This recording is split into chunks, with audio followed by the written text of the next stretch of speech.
আসসালামু আলাইকুম। 25তম BCS math রিলেতে যে 13টি প্রশ্ন আসছিল সেখান থেকে আমরা প্রথম 5টি প্রশ্ন নিয়ে বিস্তারিত আলোচনা করব। এই গো এখানে 1 নম্বরে দেওয়া আছে √2 সংখ্যাটি কি সংখ্যা? তাহলে এটার সঠিক উত্তর হবে ঘ, অমূলদ সংখ্যা। কেন অমূলদ সংখ্যা? দেখুন এই 2টাকে যদি আমরা রুট করি তাহলে কত আসে? তাহলে সম্ভবত 2 পয়েন্ট এরপরে চলতে থাকবে। আপনারা ক্যালকুলেটর টিপে দেখবেন 2কে যদি রুট করেন তাহলে 2 পয়েন্ট এরপরে অনেক ভাঙা সংখ্যা, জীবনে কখনো শেষ হবে না।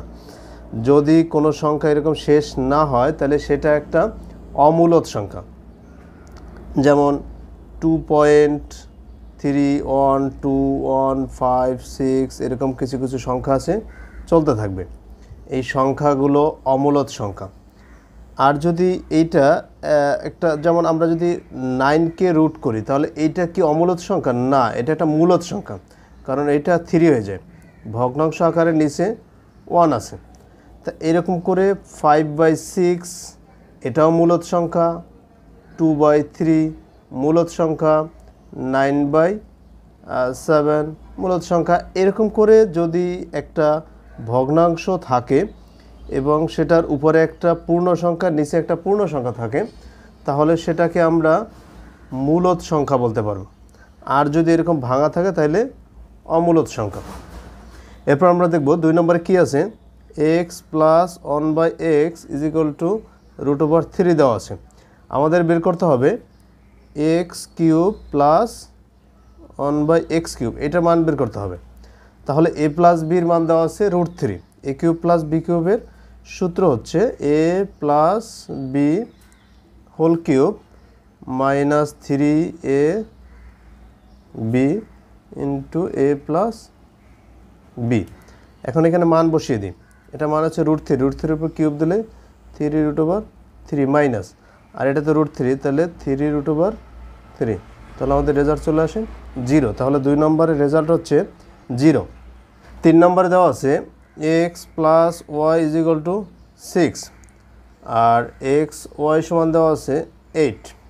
আমাদের বের করতে হবে x - y হোল স্কয়ার। এটা একটা সূত্র আছে a + b whole square minus 4ab। এখন এখানে আমরা মান বসাই দিই। এটার মান আমাদের 6 দেওয়া আছে, 6 এর উপর স্কয়ার দিলে হবে 36 মাইনাস 4 ইন্টু x এর মান 8। তাহলে 36 মাইনাস 4টা 32। তাহলে আমাদের রেজাল্ট চলে আসে 4। তাহলে 3 নম্বর রেজাল্ট হবে 4। 4 নম্বরে দেওয়া আছে 3 দিনে একটি কাজের 3 দিনে একটা কাজের 1/27 মানে 27 ভাগের 1 ভাগ সম্পন্ন করে। এখন 27 ভাগের 1 ভাগ সম্পন্ন করতে যে সময় লাগবে, আর সম্পূর্ণ কাজটা করতে তাহলে 3 × 27 দিন সময় লাগবে। কেন? কারণ 27 ভাগের 1 ভাগ করতে যদি 3 দিন সময় লাগে তাহলে টোটাল ভাগ কয়টা? 27 ভাগ। তাহলে 1 ভাগ করতেই লাগে 3 দিন, তাহলে 27 ভাগ করতে লাগবে 3 × 27। তাই 3 × 7 = 21, 1 হাতে থাকে 2, 3 × 6 আর 2 8, 81 দিন সময় লাগবে। 27 ভাগের 1 ভাগ করতে লাগবে 3 দিন, তাহলে সম্পূর্ণ কাজটা করতে লাগবে 81 দিন। আমাদের বলছে ওই কাজের 3 গুণ কাজ। তাহলে ওই কাজটা করতে যদি 81 দিন সময় লাগে, 3 গুণ কাজ, তার মানে 3 দ্বারা গুণ। তাহলে 3 × 3, 3 × 24, তাহলে টোটাল লাগবে 243 দিন। এটার সঠিক উত্তর হচ্ছে 243। 5 নম্বর দেওয়া আছে এত এবং এত এর গসাগু নির্ণয় করো। এখন 2টা রাশি দেওয়া আছে, একটা রাশি এইটা রাশি, এই 2টা রাশির গসাগু নির্ণয় করতে বলছে। তাহলে এই 2টা রাশিকে আমাকে প্রথমে উৎপাদকে বিশ্লেষণ করতে হবে। তাহলে এটাকে যদি আমরা উৎপাদকে বিশ্লেষণ করি, x² - 5x - 6x + 30। এরপর x কমন হলে x - 5, আর এখানে -6 কমন গেলে x - 5, x - 5 x - 6। এরপর আমরা সেকেন্ড রাশিটার উৎপাদক বিশ্লেষণ করব। এখন এইখানে এটার একটা নিয়ম আছে। আমরা এটা যখন লসাগুর যে পার্টগুলো আমরা শিখাবো, লসাগুর যে বিস্তারিত চ্যাপ্টারটা শিখাবো বা গসাগুর, সেখানে আমরা এই সব বিষয় নিয়ে অবশ্যই আলোচনা করব। তাহলে এইখানে আমাদের একটা বিষয় হচ্ছে আমাদের দেখতে হবে যে এইটার ভিতর কোনো একটা উৎপাদক পাওয়া যায় কিনা। হ্যাঁ, তাহলে এইটা আমরা ওই প্রসেসে একটা উৎপাদক পেয়ে গেলাম, সেটা হচ্ছে এক্স মাইনাস 5।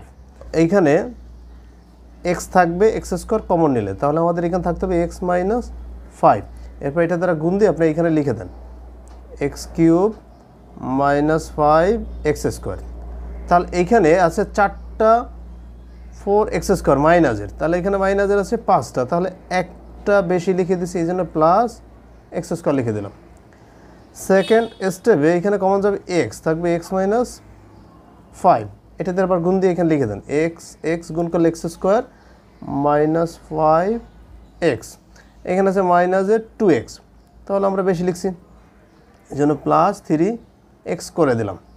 Okay fine. এরপর এখান থেকে কত কমন নিলে এক্স থাকবে, 3 কমন নিলে এখান থেকে এক্স মাইনাস 5 গুণ দিয়ে দিন মাইনাস 15। তাহলে শেষ পর্যন্ত আমার এটা হয়ে গেল এক্স মাইনাস 5 আর এগুলো x square plus x plus 3, আমরা এটা পেয়ে গেলাম। এইটাকে আর উৎপাদক বিশ্লেষণ করা যায় না, তো দুইটার ভিতর কমন হচ্ছে এক্স মাইনাস 5, তাহলে আমাদের গসাগু হচ্ছে এক্স মাইনাস 5। এটা ছিল আমাদের 5 নম্বরের অ্যান্সার।